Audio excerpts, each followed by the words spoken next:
Percy puffed grumpily into the yards. He was feeling put upon and said so. "I feel put upon," he complained to Thomas. Thomas was confused. Put upon what? The rails? No, put upon with work. Driver says he is too. Put upon? What a silly saying, replied Thomas. But Annie and Clarabelle liked it, and they sang about it too. Percy's been put upon, put upon, put upon. Percy's been put upon, poor old Percy. Percy is being put upon. I am. He collected metal from the foundry, coal from the yards, flour from the mills, rock from the quarries, and fuel from the depot. Then he delivered it all to the docks.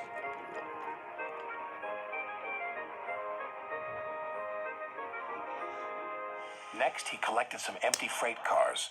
"Who's this dirty little engine?" cried the freight cars. "We want Thomas or Duck." Percy ignored them.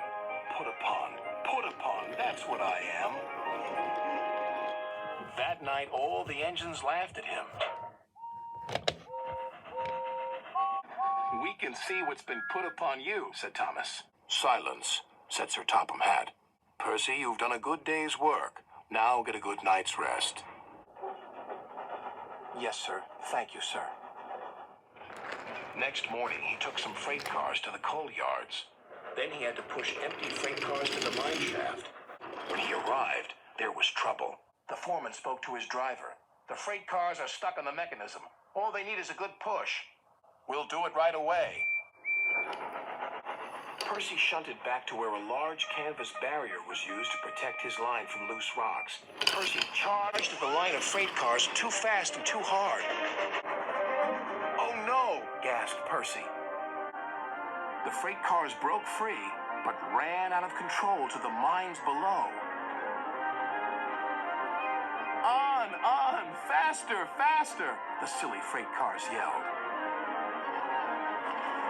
Then there was trouble again.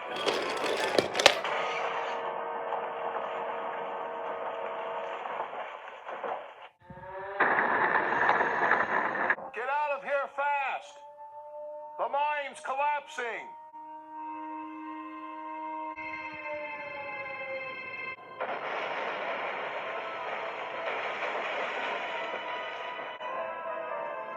"We'll just have to make a run for it, Percy," called his driver. "There's going to be an avalanche," wailed Percy. And he was right. Worse still, the track he was on began to crumble. "Oh, help!" wailed Percy.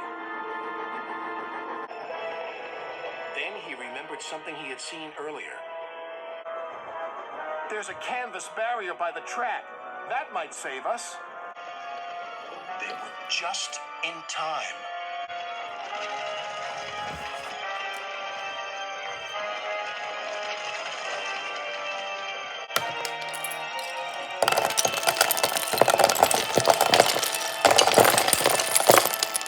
Percy was right.